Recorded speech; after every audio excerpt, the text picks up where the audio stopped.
से एक बड़ी खबर मिल रही है, जहां पर एक गरीब को करोड़ों का नोटिस थमा दिया गया है। बता दें कि गरीब युवक को करोड़ों का जीएसटी नोटिस मिला है। 1,39,00,000 रुपए का इस गरीब युवक को नोटिस मिला है, जिसको देखकर इस युवक के होश उड़ गए हैं। युवक के पैन कार्ड से करोड़ों का टर्नओवर हुआ है। वहीं पीड़ित ने पुलिस से गुहार लगाई है और बता दें कि महीने में 4,000 रुपए कमाता है युवक, जिसको ये करोड़ों का नोटिस मिला है।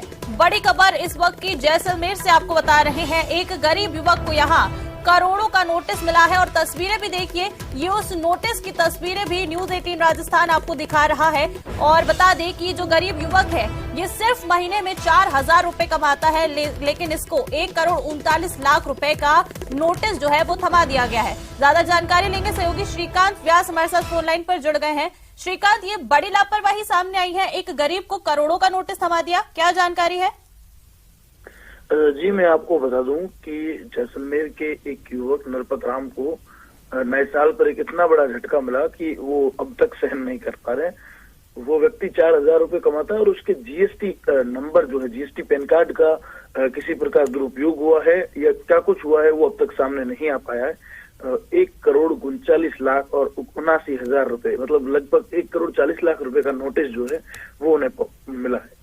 आयुक्तालय, जो जीएसटी आयुक्तालय है दिल्ली उत्तर, वहां से ये नोटिस आया। वो रिद्वा गांव के रहने वाले, उनके घर ये नोटिस ने जब दस्तक दी तो उनके होशो हवास उड़ गए और वो समझ नहीं पा रहे कि इतनी बड़ी राशि की जीएसटी कैसे जो है रिटर्न वो करेंगे, किस तरह जीएसटी का जो है वो पैसा भरेंगे।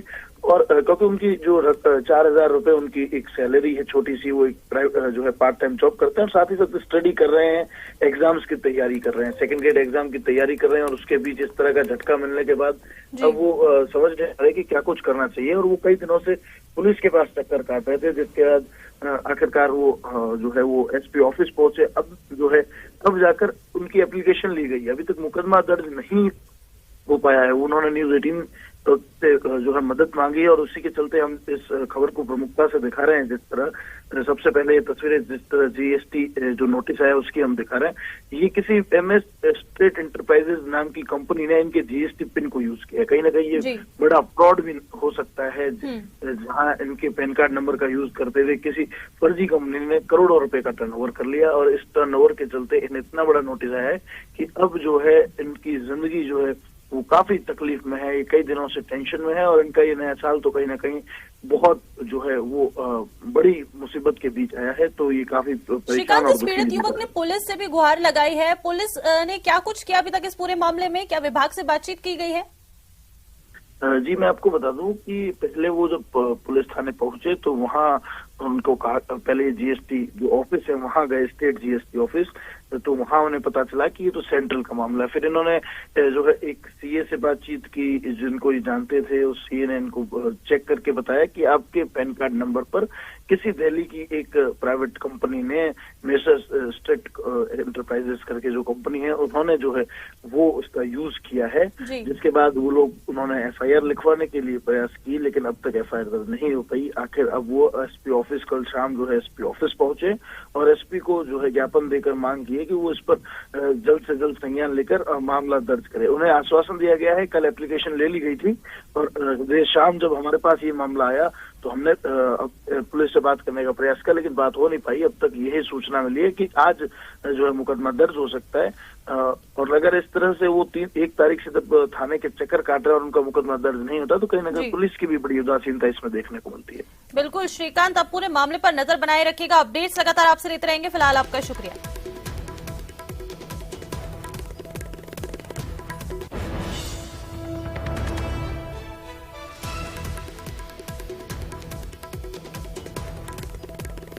तो ये बड़ी खबर आपको हमने जैसलमेर से बताई है। यहाँ एक गरीब जो युवक है, जो सिर्फ और सिर्फ महीने में 4,000 रुपए कमाता है, उसको 1,39,00,000 यानी 1,40,00,000 रुपए लगभग का एक नोटिस थमा दिया गया है। बता दें कि जीएसटी का नोटिस ये युवक को दिया गया है, जिसके बाद इस युवक की परेशानियां बढ़ गई हैं, जो कि महीने में सिर्फ और सिर्फ 4,000 रुपए कमाता है। इसके बाद ये नोटिस सामने आने के बाद तस्वीरें आप देखिए, उस नोटिस की तस्वीरें भी न्यूज 18 राजस्थान सबसे पहले आपको दिखा रहा है, जिसमें आप देख सकते हैं कि एक गरीब युवक को 1 करोड़ माफ कीजिएगा 39 लाख का जो ये नोटिस है ये थमा दिया गया है। इसके बाद पीड़ित ने अब पुलिस से मदद की गुहार लगाई है। चलिए आगे बढ़ेंगे और देखिए नागौर से भी एक बड़ी खबर आ रही है। नाबालिग से गैंगरेप का पूरा मामला है, जहां 7 लोगों के खिलाफ अब मामला दर्ज हो गया है। आरोपियों में बता दें कि एक महिला भी शामिल है।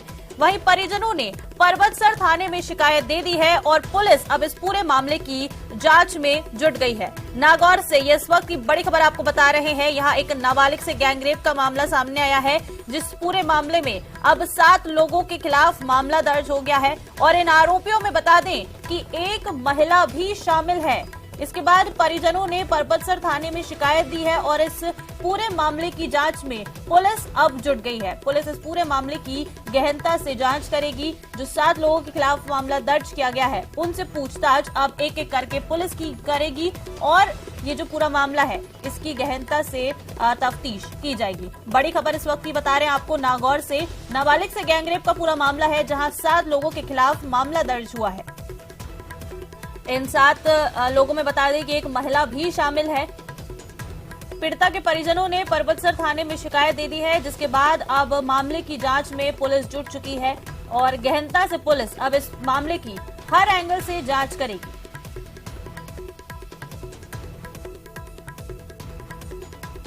नागौर से इस वक्त की बड़ी खबर। नाबालिग से गैंगरेप के मामले में 7 लोगों के खिलाफ मामला दर्ज हो गया है और इनमें एक महिला भी शामिल है।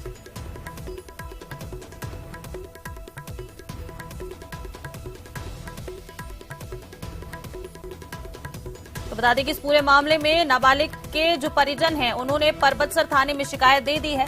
पुलिस अब इस पूरे मामले की जांच करेगी। 7 लोगों के साथ पूछताछ की जाएगी और जो पूरा मामला है वो निकल कर सामने आएगा। ज्यादा जानकारी लेंगे, सहयोगी महेंद्र हमारे साथ फोन लाइन पर जुड़ गए हैं। महेंद्र, क्या कुछ जानकारी इस गैंगरेप के मामले को लेकर? 7 लोगों के खिलाफ मामला दर्ज हुआ है। देखिए, कुल 7 जनों के खिलाफ ये मामला दर्ज हुआ है परबतसर थाने में, जिनमें एक महिला भी शामिल है और इस पूरे मामले की जो जांच है वो मकराना के डीएसपी को दी गई है। गैंगरेप से जुड़ा मुकदमा होने के चलते अब जांच इसकी डीएसपी करेंगे। इस पूरे प्रकरण में ये सामने आया कि जो खाना बदौश से डेरों में जो रहने वाले लोग हैं, वहां से एक नाबालिग पीड़िता जो खेत में झोपड़े में थी, वहां से उसका अपहरण करके आरोपी ले गए थे और उसके बाद गैंगरेप किया। ये आरोप पीड़िता के परिजनों ने एफआईआर में लगाया है। परबतसर थाने में मुकदमा दर्ज हुआ है और अब पुलिस जो है मुकदमा दर्ज करने के बाद इन आरोपियों की तलाश करने में जुटी हुई है। जी, अभी तक कहाँ तक पहुँच पाई है महेंद्र तफ्तीश पुलिस की? देखिए, कल ये पूरा प्रकरण दर्ज हुआ है और इसके बाद अब पुलिस है जो पीड़िता के बयान दर्ज करेगी। कोर्ट में 164 के बयान होंगे। साथ ही आरोपियों को भी पुलिस चिन्हित कर रही है, दबिशें दे रही है ताकि उनकी जल्द से जल्द गिरफ्तारी हो सके। जी ठीक है महेंद्र, आप हमारे साथ बने रहिए, आगे की खबरों पर भी अपडेट्स आपसे लेते रहेंगे।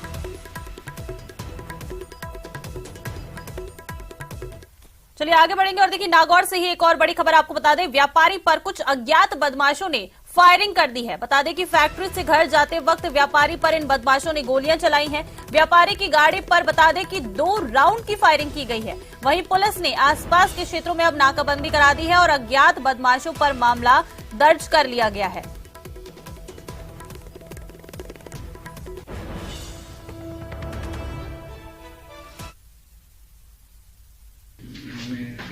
करीब 6:45 बजे और रोड 6 बजे करीब रागली रोड चौराया पहुंचे। मुड़ता ही मारे आवाज़ आई फायर की गाड़ी है। फिर मैं स्पीड बढ़ाई जरा, फिर एक आवाज़ आई। मैं पीछे देखो कांच में एक कार ही पीछे थोड़ी दूर आर घूम गई माता पर साइड। आज दिनांक समय करीब 6:30 बजे शाम को भवनलाल किरडोलिया ने जरिए टेलीफोन सूचना दी कि जाकली चौराहे के पास बाईपास रोड पर अपनी कार से घर आते वक्त गाड़ी के पीछे से किसी ने फायरिंग की है। उक्त सूचना पर मैं जाब्ता सहित मौके पर पहुंचा। तो तो चलिए ज्यादा जानकारी लेंगे मामले पर। सहयोगी महेंद्र हमारे साथ फोन लाइन पर जुड़े हुए हैं। महेंद्र, क्या कुछ जानकारी, एक व्यापारी पर बदमाशों ने फायरिंग की है? देखिए, मकराना का ये मामला है। देर रात्रि में जब व्यापारी भंवरलाल फैक्ट्री से वापस अपने घर की तरफ लौट रहे थे तो इसी दौरान बदमाशों ने उनकी गाड़ी का पीछा करके फायरिंग की है। 2 राउंड फायरिंग होने की बात सामने आई, जिसमें एक फायर हवा में किया गया और दूसरी गोली जो है वो व्यापारी की गाड़ी के जो नंबर प्लेट है उसके लगी। इस घटना के बाद व्यापारी डर गया था और पहले वो वहां से सीधा घर चला गया और इसके बाद घर जाकर जब उसने देखा कि जो गाड़ी की नंबर प्लेट है उसके गोली लगी हुई है तो इसके बाद व्यापारी भंवरलाल सीधा पुलिस थाने पहुंचा और थाने जाकर मुकदमा दर्ज करवाया, जिसके बाद मकराना पुलिस ने नाकाबंदी करवाई और इस पूरे प्रकरण को लेकर बदमाशों की तलाश चल रही है। महेंद्र, बदमाशों की कोई जानकारी मिल पाई है अब तक? देखिए, जो पीड़ित व्यापारी है भंवरलाल, उन्होंने अज्ञात बदमाशों के खिलाफ ये मुकदमा दर्ज करवाया है। उनकी पहचान करने के लिए पुलिस प्रयास कर रही है। आसपास के क्षेत्र में जो सीसीटीवी फुटेज है उन्हें खंगालने की कोशिश की जा रही है। साथ ही पता लगाया जा रहा है कि व्यापारी से किन्हीं लोगों की कोई दुश्मनी तो नहीं थी और क्या कोई विवाद तो नहीं था। इन सभी पहलुओं को लेकर अभी जांच पुलिस द्वारा की जा रही है। जी ठीक है, चलिए महेंद्र, अपडेट आपसे लेते रहेंगे। फिलहाल आपका शुक्रिया इन तमाम जानकारियों के लिए।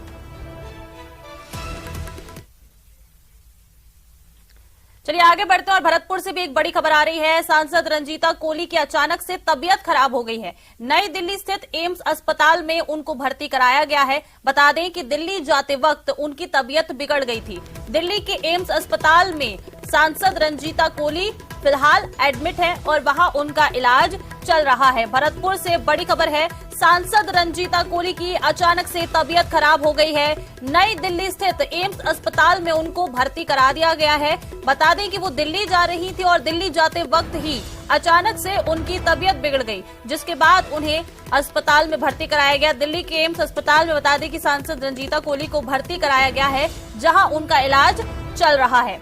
बड़ी खबर ये इस वक्त की आपको बता रहे हैं, जहां भरतपुर से सांसद रंजीता कोली की अचानक से तबीयत खराब हो गई है और उन्हें दिल्ली के एम्स अस्पताल में भर्ती कराया गया है, जहां उनका इलाज चल रहा है। नई दिल्ली स्थित एम्स अस्पताल में बता दें कि सांसद को भर्ती कराया गया है। तबीयत उनकी खराब हो गई, दिल्ली जा रही थी वो और तभी अचानक रास्ते में ही उनकी तबीयत खराब हो गई, जिसके बाद उन्हें दिल्ली के एम्स अस्पताल में भर्ती कराया गया है और उनका वहां पर जो प्राथमिक उपचार है वो यहां पर किया जा रहा है।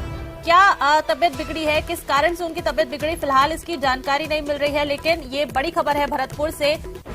सांसद रंजीता कोली की अचानक से तबीयत बिगड़ गई दिल्ली जाते वक्त और उन्हें अब एम्स अस्पताल में भर्ती कराया गया है। ज्यादा जानकारी लेंगे, सहयोगी दीपक पुरी फोन लाइन पर जुड़ गए हैं। दीपक, क्या कुछ जानकारी है, कैसे तबीयत हुई है एकदम से खराब सांसद रंजीता की?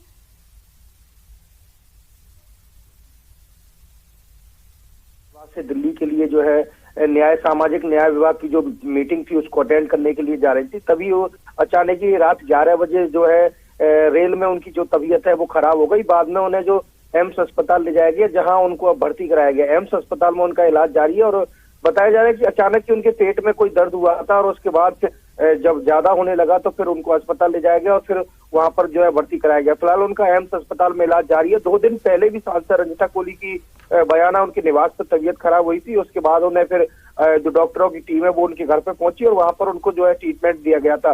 उस दौरान उनकी तबीयत जो है वो सही हो गई थी, लेकिन जब देर रात को सांसद रंजीता कोली दिल्ली जा रही थी उसी दौरान फिर ये अचानक तबीयत खराब हुई और उसके बाद उन्हें एम्स अस्पताल ले जाया गया। अब उनका एम्स अस्पताल में इलाज जारी है। लगातार हम उनके संपर्क में, अभी ये जानकारी जुटाई जा रही है कि आखिर किस कारण से उनको जो है एम्स अस्पताल में भर्ती होना पड़ा और क्या परेशानी है जिसका इलाज जो है वो किया जा रहा है। जी दीपक, फिलहाल सांसद रंजीता जी की तबीयत कैसी बताई जा रही है? देखिए, रात को जब उनको भर्ती कराया गया था उस समय ज्यादा तबीयत खराब हुई थी और अभी फिलहाल जब भर्ती कराने के बाद जब ट्रीटमेंट शुरू कर दिया गया है तो अब जो है हालात में सुधार बताया जा रहा है और लगातार जो चिकित्सकों की टीम है वो निगरानी में उनका जो उपचार है वो कर रही है और अभी हालात में सुधार बताया जा रहा है और लगातार उनका जो इलाज है वो चल रहा है। और बताया जा रहा है कि अभी जो है लंबा ट्रीटमेंट उनका जो है वो चलेगा, तो उनको अभी शायद छुट्टी नहीं दी गई है और वहीं पर उनका जो इलाज है वो किया जा रहा है। जी दीपक, जैसा कि आप बता रहे हैं कि इसके पहले भी रंजीता जी की तबीयत खराब हुई थी, तो क्या ये उनकी कोई पुरानी बीमारी है जो जिसके कारण उन्हें भर्ती कराया गया एम्स अस्पताल में?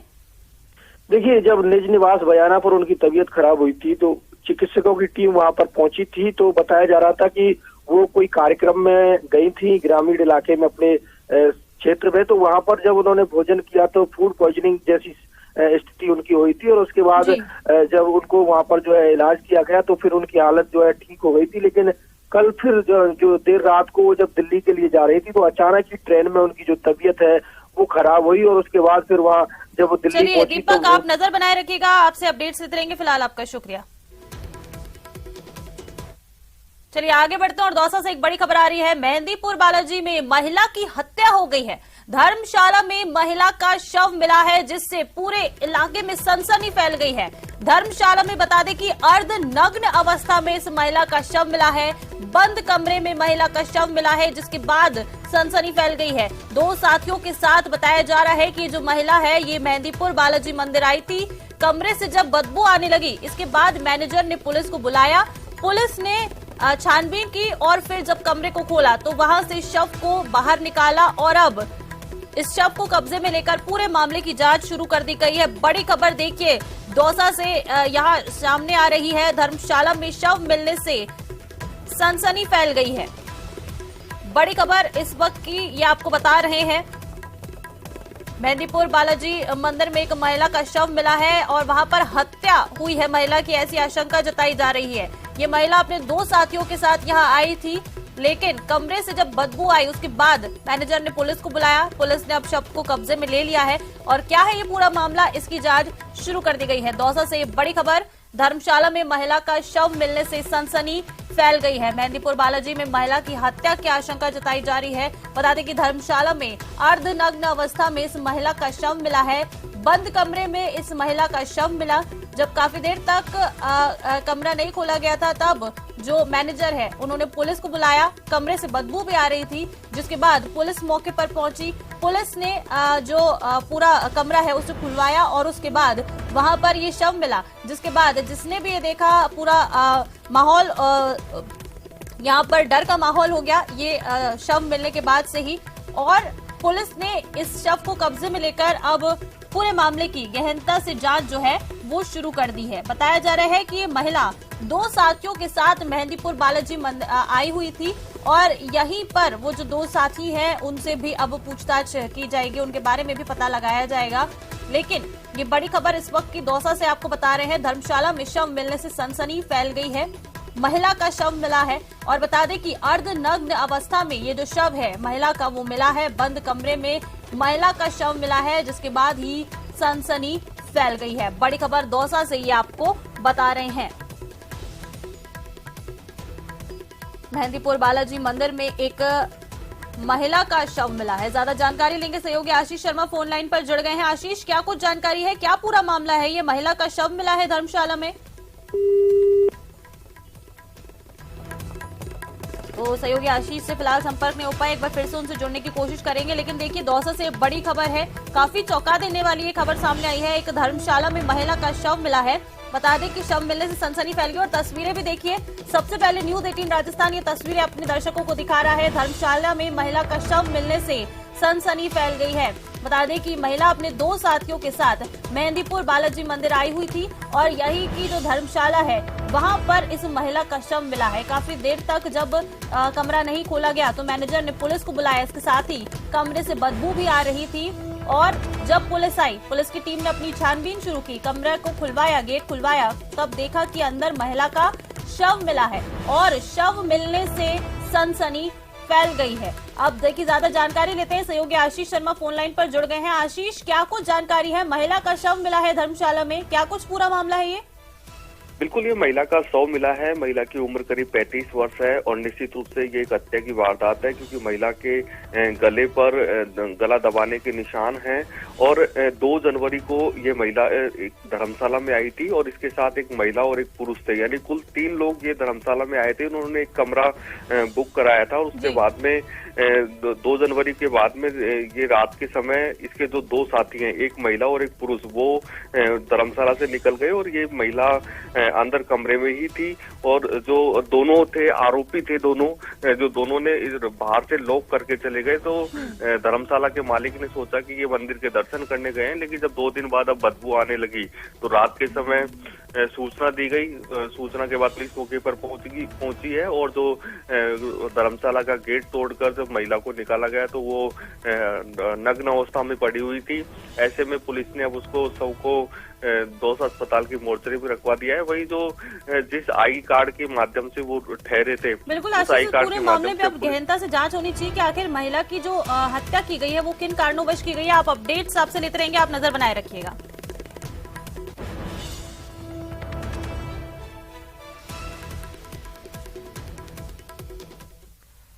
और चलिए यहाँ एक छोटे से ब्रेक के लिए रुक रहे हैं, लेकिन ब्रेक के उस पार आपको दिखाएंगे प्रदेश में सर्दी का सितम किस तरह से जारी है।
ब्रेक के बाद आप सभी का एक बार फिर से स्वागत है। और चलिए अब बात करते हैं प्रदेश में कहर ढाती हुई सर्दी की। बताया जा रहा है कि पूरे प्रदेश में सर्दी अभी और कहर ढाएगी। मौसम विभाग ने अलर्ट जारी कर दिया है। बता दें कि 4 जिलों में ऑरेंज अलर्ट है, वहीं 14 जिलों के लिए येलो अलर्ट जारी कर दिया गया है। कई जिलों में घना कोहरा लगातार देखने को मिल रहा है।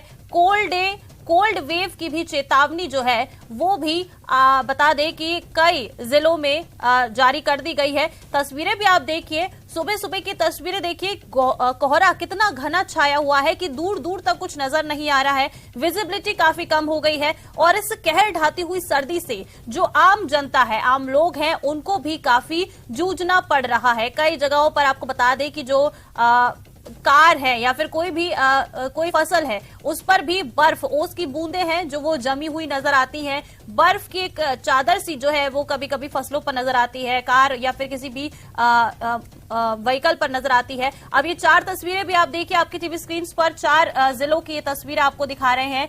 तस्वीरें हैं ये जयपुर से, कोटा से, सीकर और करौली से। इन 4 तस्वीरों में आप देखिए कोहरा, कितना घना कोहरा जो है वो छाया हुआ है। इन तस्वीरों में आप साफ देख सकते हैं। बता दें कि शीत लहर का कहर पूरे प्रदेश में जारी है। ठंड इतनी है कि अब पानी बर्फ तक बनने लगा है। देखिए इन 4 तस्वीरों में 4 तस्वीरें इस बात की तस्दीक करती हैं कि पूरे प्रदेश में जो सर्दी है वो किस कदर लगातार बढ़ती जा रही है। हर दिन के साथ तापमान जो है उसमें गिरावट दर्ज की जा रही है और अब लोग जो हैं गर्म कपड़ों के साथ साथ जो लोग हैं वो अब अलाव का सहारा लेने के लिए भी मजबूर होते जा रहे हैं। तस्वीरें आप देखिए, कितना घना कोहरा छाया हुआ है। इस बात से अंदाजा लगाया जा सकता है कि विजिबिलिटी कम हो गई होगी और इसी का ये असर है कि लोग अब अपने घरों से जब निकलते हैं या गाड़ी चलाते हुए जब लोग निकलते हैं तो वो लाइट जला के निकलते हैं क्योंकि विजिबिलिटी कम हो गई है। तस्वीरों में ये साफ है कि किस तरह से जो कोहरा है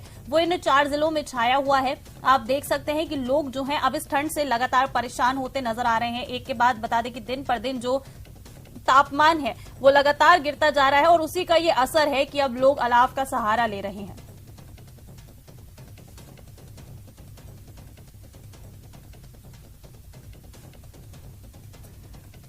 और देखिए हमारे सहयोगी अलग अलग जगहों से हमारे साथ जुड़ रहे हैं, उनसे ज्यादा जानकारी लेंगे कि फिलहाल अभी क्या कुछ स्थिति है। मनीष जुड़ रहे हैं हमारे साथ बीकानेर से और इसके साथ ही धर्मेंद्र करौली से जुड़ रहे हैं। सबसे पहले मनीष आपके पास आते हुए बीकानेर की बात की जाए तो देखिए प्रदेश भर में कोहरा देखने को मिल रहा है। कई जिलों में जो विजिबिलिटी है वो काफी कम हो गई है। अगर सिर्फ और सिर्फ बीकानेर की बात की जाए तो बीकानेर में अभी फिलहाल क्या कुछ स्थिति दिखाई दे रही है ठंड की, कोहरा वहां पर किस कदर छाया हुआ है, और जनजीवन की बात की जाए तो जनजीवन किस तरह से प्रभावित हो रहा है मनीष?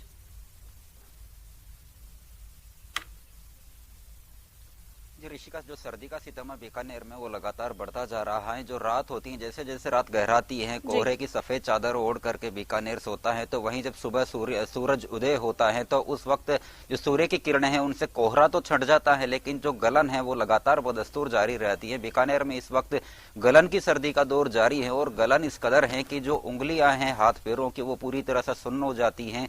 जो नॉन युहाल हैं उनके लिए भी काफी मुश्किलों भरी ये सर्दी का इस समय का जो ये सीजन है वो काफी देखने को मिल रहा है। और निश्चित तौर पर जिस तरह से प्रशासन ने भी सर्दी को देखते हुए बच्चों की स्कूलों की छुट्टियां कर रखी हैं, उसको आगे बढ़ा रखा है, तो कहीं ना कहीं उनको एक फिर भी फौरी राहत मिलती है। लेकिन जो मजदूर वर्ग हैं या जो रोजाना सुबह कामगार जो वर्ग हैं उसके लिए बड़ी मुश्किलें हो जाती है। सुबह सुबह काम पर जाना, जल्दी उठ करके एकदम बर्फ सरी के पानी से नहाना और अपनी पूरी दैनिक दिनचर्याओं को करना, तो निश्चित तौर पर जो बीकानेर है यहाँ पर सर्दी का जो कहर है वो सितम लगातार बढ़ता जा रहा है। और जिस तरीके से आप देख सकते हैं कि यहाँ बीकानेर में मैं जहाँ मौजूद हूँ वहां पर जो कोहरा है वो हल्का हल्का आपको दिखाई देगा हमारे दर्शकों को। कोहरे की जो कोहरा है वो धीरे धीरे जैसे जैसे सूरज उगता जाएगा कोहरा यहाँ से दूर होता चला जाएगा। लेकिन जो सर्दी है, जो गलन है, जो ठंडी हवाएं हैं उनके दौर के चलते बिल्कुल भी एक तरीके से मतलब सर्दी है वो काफी अपने उच्च स्तर पे चली जाती है। जो अगर यहाँ तापमान की बात भी की जाए तो जो न्यूनतम तापमान है वो लगभग 6 से 8 डिग्री सेल्सियस का यहाँ पर दर्ज किया गया है। वहीं उच्चतम जो तापमान है वो लगभग यहाँ पर अभी 25 डिग्री सेल्सियस के करीबन है। तो निश्चित तौर पर जो सर्दी का सितम है वो लगातार जारी रहेगा। येलो कार्ड मौसम विभाग ने बिल्कुल मनीष, देखिए सर्दी का सितम जारी। और देखिए हमारे सहयोगी राकेश भी हमारे साथ जुड़ रहे हैं। राकेश, बात की जाए अगर राजधानी की तो वहां पर क्या कुछ हालात फिलहाल दिखाई दे रहा है? आपके पीछे भी घना कोहरा मुझे यहाँ पर देखने को मिल रहा है। फिलहाल वहां क्या टेम्परेचर है?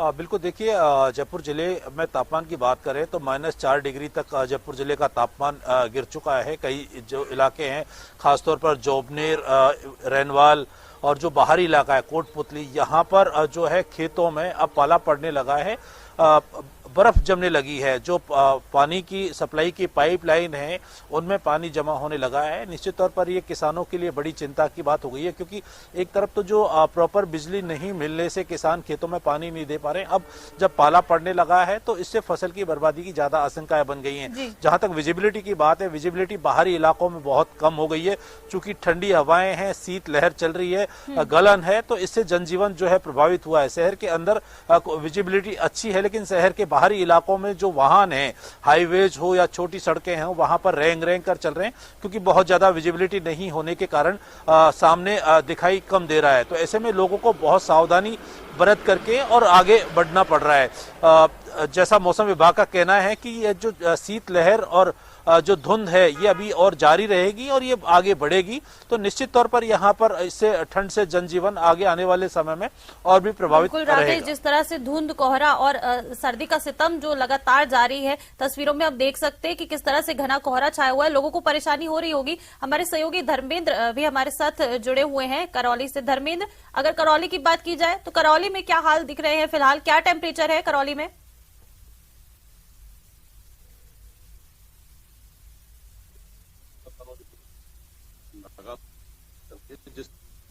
दिन में प्रभाव